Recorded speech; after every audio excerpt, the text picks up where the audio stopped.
সালাম মারবো এখানে, লাশ পড়বে শ্মশান।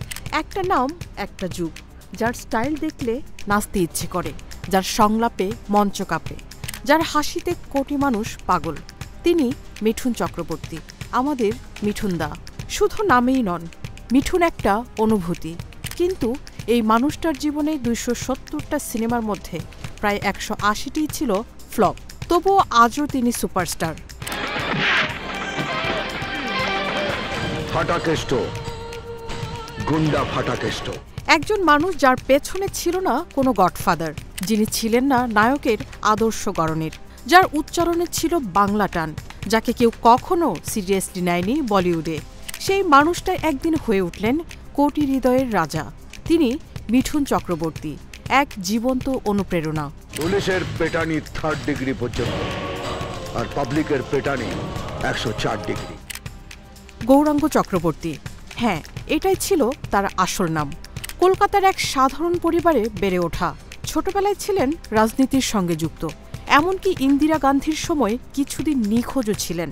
এক সময় দুঃখ, ক্ষতি, আত্মহননের চিন্তা পর্যন্ত এসে গিয়েছিল তার জীবনে।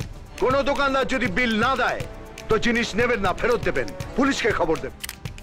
তবুও নতুন করে শুরু করলেন, চললেন পুনের ফিল্ম ইনস্টিটিউটে। সেখান থেকে প্রথম সুযোগ পেলেন ১৯৭৬ সালে মৃগয়া ছবিতে, যার প্রথম ছবিতেই ভারতীয় পুরস্কার। তারপর আসলো দীর্ঘ অন্ধকার সময়, একটার পর একটা ফ্লপ। পরিচালকরা মুখ ফিরিয়ে নিতেন, বলতেন ওর চেহারা হিরোর মতো নয়। তবুও সে লড়ে গেল। ঘাম, কষ্ট, নাচ, শরীরচর্চা, দিনরাত এক করে নিজেকে তৈরি করল নতুনভাবে। তখন কেউ ভাবতেও পারেনি এই ছেলেটাই একদিন বলিউডের ডিস্কো কিং হবে। ১৯৮২ এক ছবিতেই সব বদলে গেল। Disco dancer. এক ছবিতেই গোটা বলিউড বুঝল একজন নতুন নায়ক এসেছে, যার স্টাইল আছে, অ্যাটিটিউড আছে, আর আছে মাটির গন্ধ।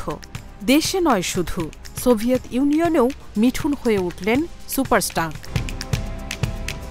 এরপর শুধু জয়যাত্রা, কমান্ডো, ডান্স, অগ্নিপথ, গুরু, পেয়ার ঝোঁকতা নেহি, আর বাংলায় তো ত্রিশূল, অমর সঙ্গী, চাঁদনি, শত্রু, 3বার জাতীয় পুরস্কার, ২৭০-এরও বেশি সিনেমা, হিন্দি, বাংলা, তেলেগু, নানা ভাষায় অভিনয়, ছোট পর্দায় সুপারহিট রিয়ালিটি শো, এমনকি রাজনীতিতেও ছিলেন সরব। তবুও মাটির মানুষ, বিনয়ী, সবার প্রিয় দাদা ভাই। একটার পর একটা ব্লকবাস্টার। প্রতিটি ছবিতেই মিঠুন নতুন করে আবিষ্কার করিয়েছেন নিজেকে।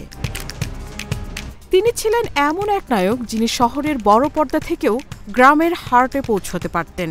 তিনি ছিলেন কৃষকের, শ্রমিকের, সাধারণ মানুষের প্রতিনিধি। যেখানে স্টার কিডরা চলত গ্ল্যামারে, তিনি জিততেন ঘামের জোরে। ২৭০ সিনেমা, ১৮০টা ফ্লপ, তবুও ইতিহাস গড়েছেন তিনি। কারণ তার নামের সঙ্গে লেখা থাকে একটাই শব্দ, সংগ্রাম। তিনি মিঠুন চক্রবর্তী, যিনি আমাদের দেখিয়েছেন হারা মানে শেষ নয়, শুরু হতে পারে এখান থেকেই। Marufa Kamal, news desk, hello Bangla.